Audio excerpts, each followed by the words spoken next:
안녕하세요. 저는 생체촉매의 정의와 종류를 조사한 1학년 6반 2번 김미리입니다. 안녕하세요. 저는 효소의 역할, 정의, 기능을 조사한 1학년 7반 15번 주예린입니다.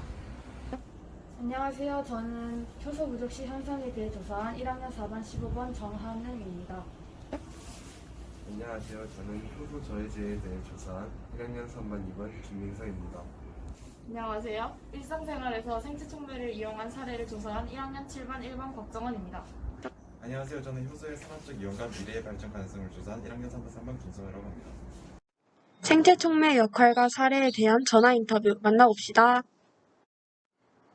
생체촉매란 무엇인가요? 생체촉매는 효소와 같다 봐도 무방하며 생체 내에서 생명 현상에 관여하는 화학 반응의 촉매가 되는 물질입니다. 생체촉매 종류에는 무엇이 있을까요? 생체촉매의 종류로는 프로테아제, 아밀라아제 등등이 있습니다. 그렇다면 이어서 효소에 대해 질문 드릴게요. 효소란 무엇인가요? 효소란 쉽게 말해 생체 내의 화학 반응을 매개하는 단백질 촉매입니다. 효소의 역할과 기능에는 무엇이 있나요? 효소는 세포 재생을 위해 필요한 기본 물질이며 음식을 소화해서 시작하여 체내에서 대사되기까지 모든 과정에 참여합니다.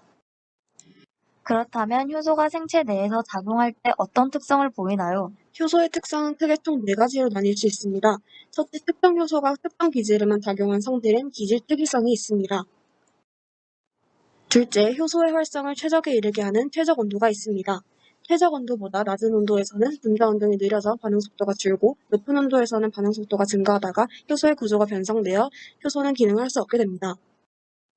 셋째, pH에 따라 단백질의 입체 구조가 변하기 때문에 각 효소에 따라 pH의 차이가 있습니다.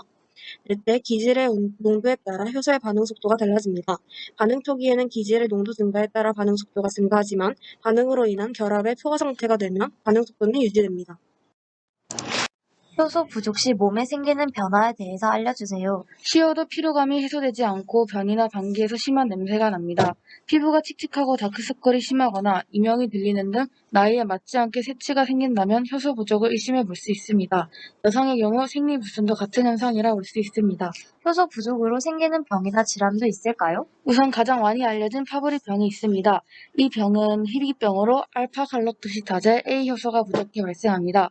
이 효소가 부족하게 되면 대사산물을 분해하지 못해 축적되어 병이 발생하게 됩니다. 또 다른 예로는 골다공증이 있는데요. 이 병은 단백질 소화 효소가 부족해 뼈의 강도가 약해져 골절이 자주 쉽게 발생하게 됩니다. 뼈가 자주 쉽게 부러진다면 골다공증을 의심해 봐야 합니다. 또 다른 질환이나 병은 무엇이 있나요? 습진, 검버섯 등의 표 배송도 효소가 부족해 생기는 병입니다. 또 우리가 가장 주변에서 쉽게 접하고 겪는 알츠하이머병, 즉 치매도 효소가 부족해 생기는 병입니다.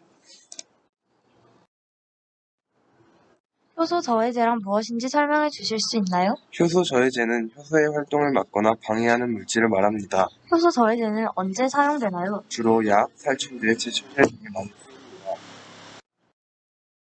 그렇군요. 효소 저해제에는 어떤 종류가 있죠? 효소 저해제에는 크게 경쟁적 저해제와 비경쟁적 저해제가 있습니다. 먼저 경쟁적 저해제는 기질과 유사한 입체 구조를 지녔습니다. 기질이 결합할 효소의 활성 부위에 대신 결합하여 형성을 저해합니다. 아하, 그럼 비경제적인 저해제는 무엇인가요? 비경쟁적 저해제는 효소의 다른 부위에 결합하여 입체 구조를 변화시켜 결합을 어렵게 만들게 됩니다. 일상생활에서 생체촉매를 이용하는 사례에는 무엇이 있나요? 효소가 관여하는 다양한 생명 현상에는 소화, 해독작용, 혈액 응고, 몸의 구성 성분 합성이 있습니다. 다음은 생활 속 효소가 관여하는 사례에는 발효식품, 연육제, 식혜가 있습니다. 그렇다면 혹시 일상생활 말고도 다른 분야에선 효소가 어떻게 쓰이나요? 의학, 환경, 에너지 분야에도 쓰일 수 있습니다. 먼저 의학 분야에선 소화 효소가 들어간 소화제, 혈전 용해 효소가 들어간 혈전 용해제와 같은 의약품과 포도당 산화 효소를 이용하는 요 검사지와 혈당 측정기 같은 의료기기에 쓰일 수 있습니다. 환경 분야에선 생활 화수나 공장 폐수에 있는 환경 오염 물질을 미생물의 효소를 이용해 분해합니다. 마지막으로 에너지 분야에선 미생물의 효소를 이용해 탄수화물을 분해하여 에탄올과 같은 연료를 만듭니다. 효소의 이용이 다양한 산업에 확대되고 있다고 하는데 그 이유가 무엇인가요? 산화환원, 전이, 가스분해, 합성 반응을 촉매하는 일반적인 기능과 고온, 고압 등 특수한 상황에서도 반응하는 특성을 지녀 산업적 적용 범위가 무한하다는 점에서 미래 산업용 제재로 활용 가치가 높기 때문입니다. 효소의 산업적 이용의 예가 궁금합니다. 대표적으로 셀룰레이스 효소를 활용한 바이오 연료 산업, 식품 가공 산업, 히멜레이스 효소를 활용한 농말 산업, 양조 산업, 니클레이스, DNA 연결 효소를 활용한 분자 생물학 산업이 있습니다. 효소의 미래는 앞으로 어떠할까요? 현재까지 알려진 효소는 3,000여 종이지만 실제 60여 종만 상용화되었습니다. 그리고 선진국들이 바이오 경제를 하도록 효소를 미래 성장 방향으로 육성하고 있습니다. 미국 효소 시장의 시대별 규모를 나타내는 그래프를 보시면 바이오 경제 시대로 진화하면서 규모가 점점 커지고 있습니다. 우리나라도 효소 산업 육성에 힘쓰고 과학기술을 통한 이상용 효소들을 개발해주면 효소 관련 기업이 비약적으로 성장할 것으로 보입니다.